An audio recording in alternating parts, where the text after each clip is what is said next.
Good morning class. आज हम chapter first में सेकेंड पार्ट ब्लड ग्रुप पर आज डिस्कशन करेंगे।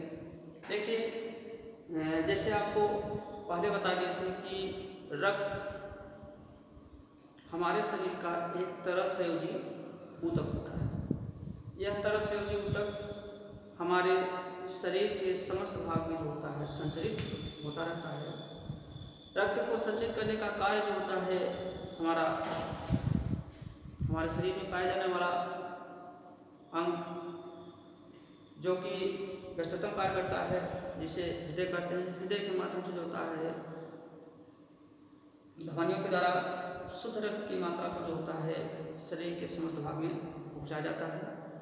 और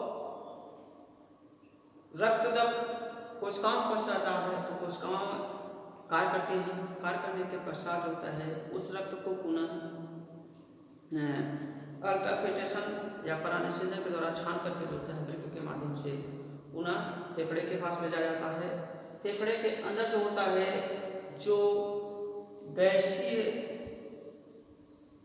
अपशिष्ट पदार्थ होते हैं, जिनकी जो गैस के रूप में होते हैं, जिन्हें हमारे शरीर में आवश्यकता नहीं होती है, वो पदार्थ होते हैं फेफड़े के माध्यम से अर्थात लंग्स के द्वारा जो होते हैं वे शरीर से बाहर निकलते हैं और पुनः उसमें ऑक्सीजन की मात्रा को मिश्रित करके पुनः हृदय में रक्त को भेज दिया जाता है।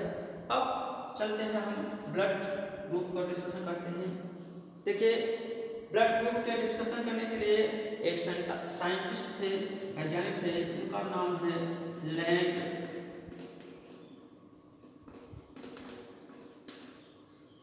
स्टीनर। क्या नाम था? Land Steiner. लैंड स्टीनर ने 1868 से 1943 के बीच रक्त समूह के बारे में बताया। रक्त समूह जो होता है हमारे शरीर में पाया जाने वाला एक प्रकार का, जैसे पहले बताया, एक तरह संयोजी ऊतक होता है।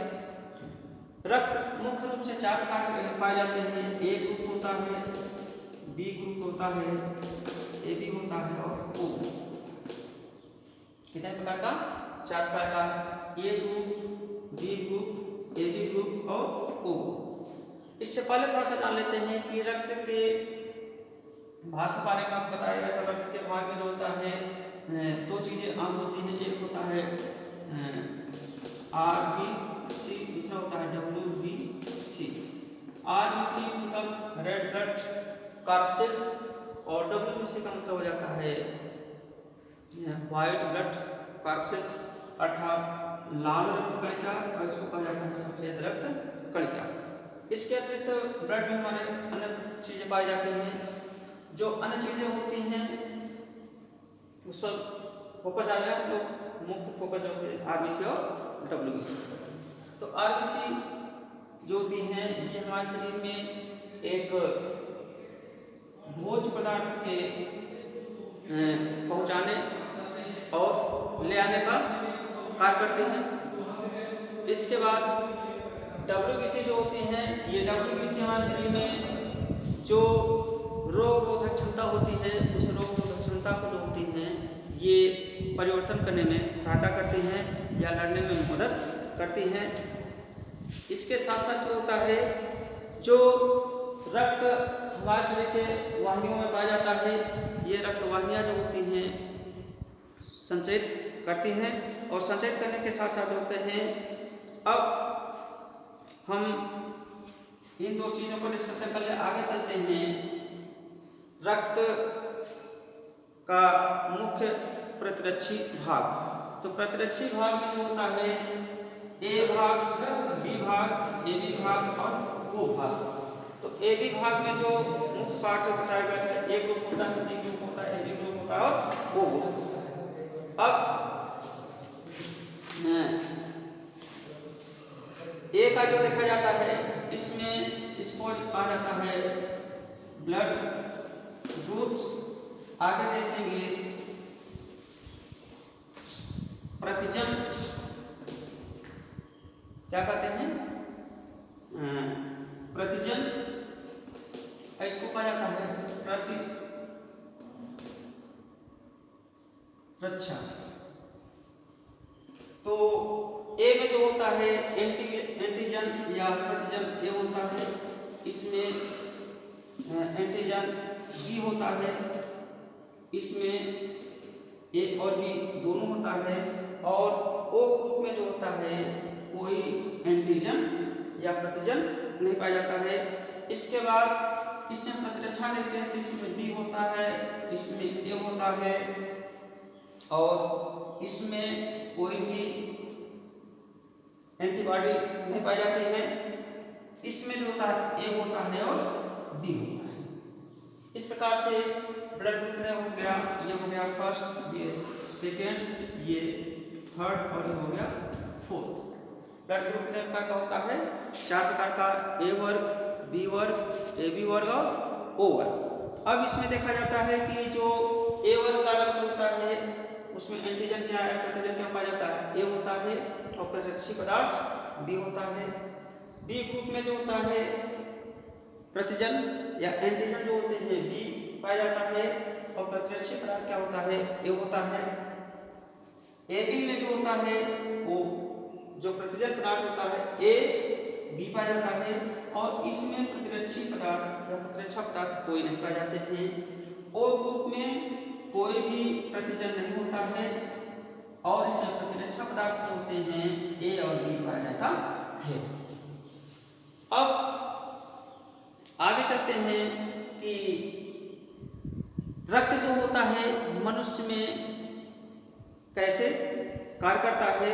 तो रक्त जो मुख्य रूप से कार्य करने का जो प्रक्रिया होती है, सबसे पहला जो होता है कि रुधिर हमारे शरीर के अंदर जो कार्बन डाइऑक्साइड होता है और ऑक्सीजन जो होता है उसको ऑक्सीजन का पहुंचाने का कार्य करता है, और कार्बन डाइऑक्साइड को शरीर से बाहर निकालने का कार्य करता है।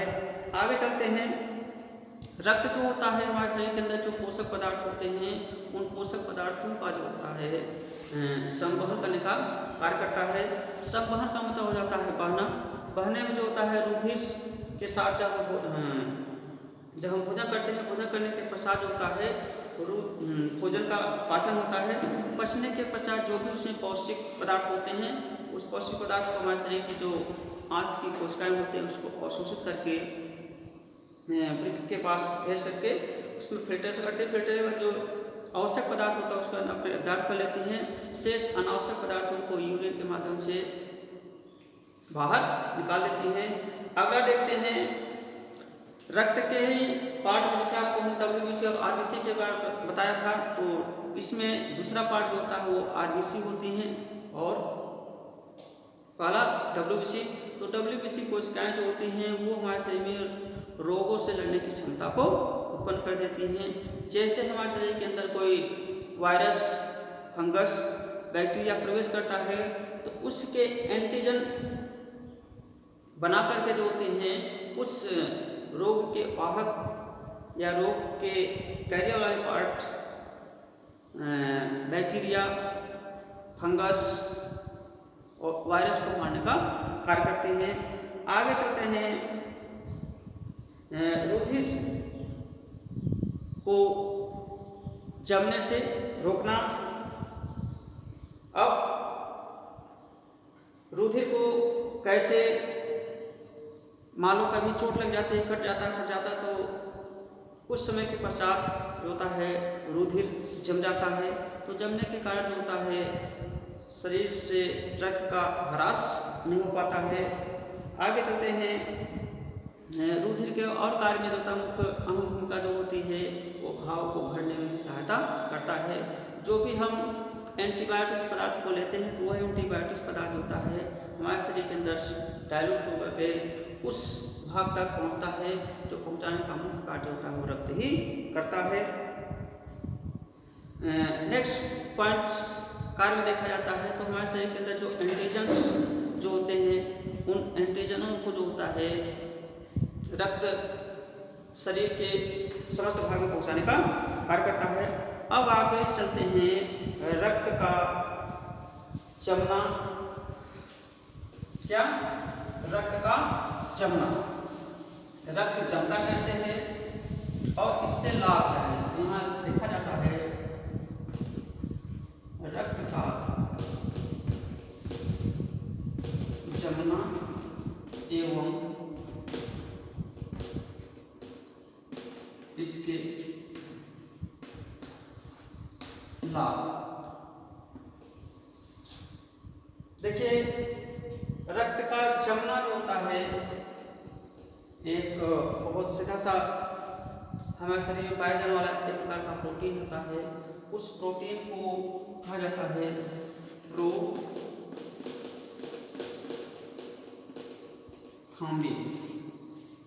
कौन सा प्रोटीन होता है? प्रोथ्राम्बिन। यह प्रोटीन नामक यह प्रोथ्राम्बिन नामक प्रोटीन जो होता है, ये जैसे हवा के संपर्क में आता है तो आरबीसी की सेल्स को जो होता है ये क्लॉटिंग कर देता है। क्लॉटिंग का मतलब होता है स्थिर कर देता है, और जब स्थिर कर देता है तो हमारे कटे हुए मानव के भाग पता होता है कि यहाँ पर जो होता है जो आरबीसी की सेल्स होती हैं, ये आरबीसी की सेल्स होती हैं जब जाती है एक लेयर बना देती है, अर्थात परत बन जाती है। जब परत बन जाती है तो उस भाग से जो होता है रक्त का बहना बंद हो जाता है। इसे हम कहते हैं रक्त का जमना। अब रक्त के जमने से क्या क्या लाभ होता है, इस लाभ को जान लेते हैं।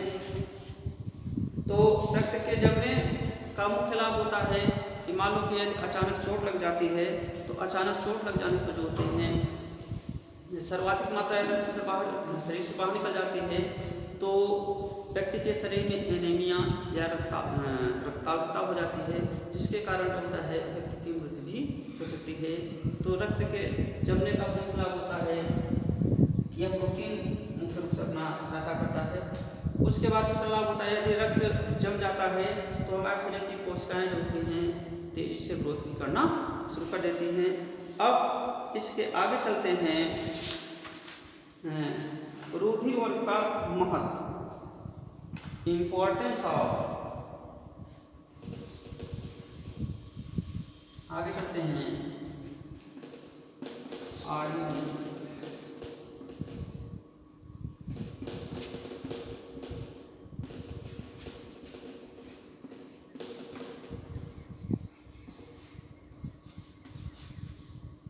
Importance of blood groups means रुधिर वर्ग का महत्व। रुधिर वर्ग का महत्व। देखिए, रुधिर वर्ग का निम्नलिखित महत्व है। नंबर 1,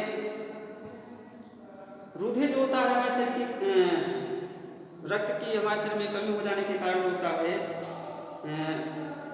जैसे किसी व्यक्ति के शरीर में कोई रोग हो गया है तो उस रोग को शल्य चिकित्सा के द्वारा दूर किया जाता है, तो ऐसे स्थिति में घायल व्यक्ति को जो होता है रक्त को दिया जा सकता है। आगे दूसरा पॉइंट होता है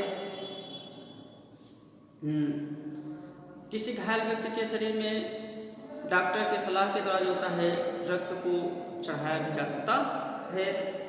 नेक्स्ट पॉइंट, यदि मान लो कोई व्यक्ति अचानक दुर्घटना में या दुर्घटना घटित हो जाती है, शरीर के अधिकांश भाग में चोट लग जाती है और शरीर का अधिकांश रक्त जब बह जाता है तो ऐसे व्यक्ति में चिकित्सा के परामर्श के द्वारा जो होता है या चिकित्सक के परामर्श के द्वारा जो होते हैं उसे रक्त की आवश्यकता पड़ती है।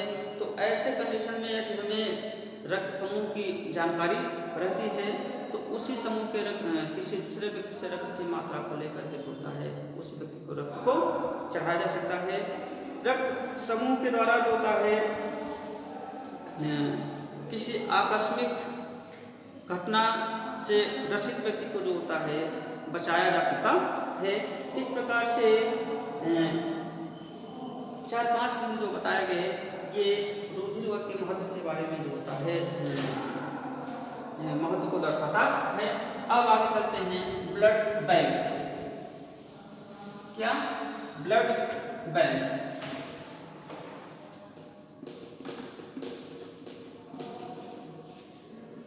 ब्लड बैंक, देखिए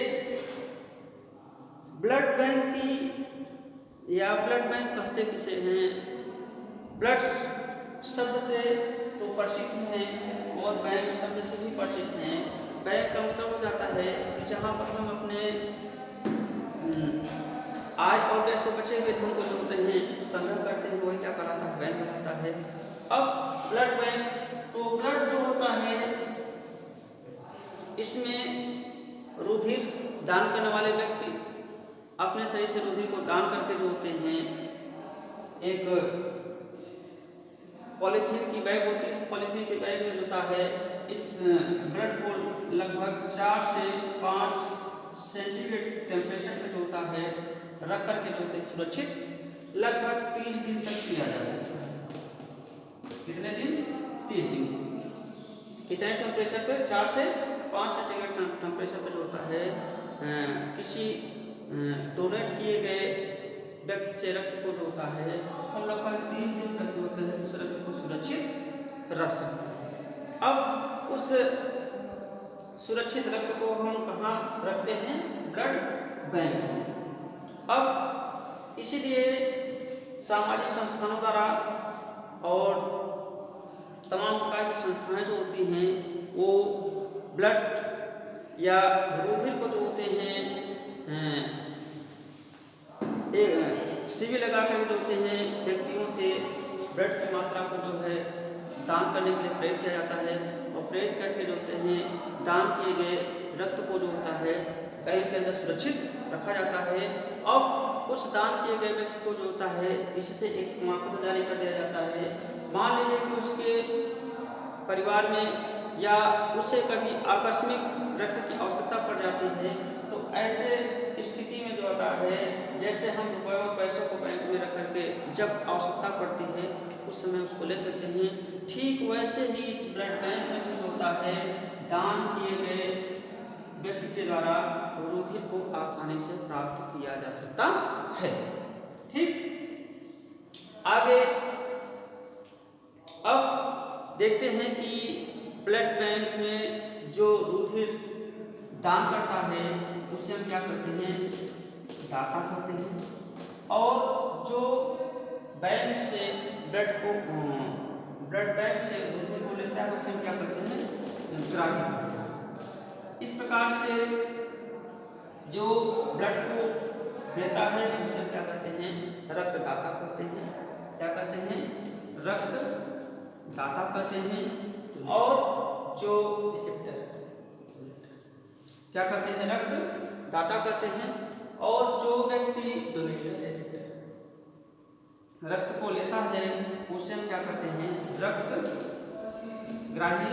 इसे ब्लड डोनेटर कहा जाता है और इसे ब्लड रिसेप्टर।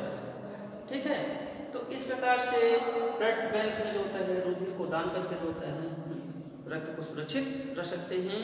और किसी घायल व्यक्ति या शल्य चिकित्सा के समय आवश्यक किसी व्यक्ति के रक्त की मात्रा को दिया जा सकता है। और इस बैंक के माध्यम से होता है किसी गंभीर एक्सीडेंट या गंभीर रोग से ग्रसित व्यक्ति के जो होते हैं जीवन को बचाया जा सकता है। ये एक आधुनिक तकनीक है। इस तकनीक के माध्यम से, और यह तकनीक जो होता है प्रमुख रूप से कारगर जो होता है वो हमारा किसके द्वारा होता है? ब्लड ग्रुप के द्वारा, मीन्स रक्त समूह के द्वारा। यदि रक्त समूह के बारे में हमें जानकारी हो जाती है या जानकारी कर लेते हैं तो हम ब्लड बैंक जो होते हैं उस व्यक्ति के रक्त ग्रुप और आवश्यक व्यक्ति के रक्त ग्रुप को जो होता है मैच करके जो होते हैं रक्त आदान प्रदान कर सकते हैं, जिससे उस रोगी के जीवन को बचाया जा सकता है। बस आज हम डिस्कशन यहीं तक करेंगे। नेक्स्ट डे जो है आपको चलेंगे चैप्टर 2 में, जिसे एड्स और हेपेटाइटिस पर डिस्कशन करेंगे। थैंक्स।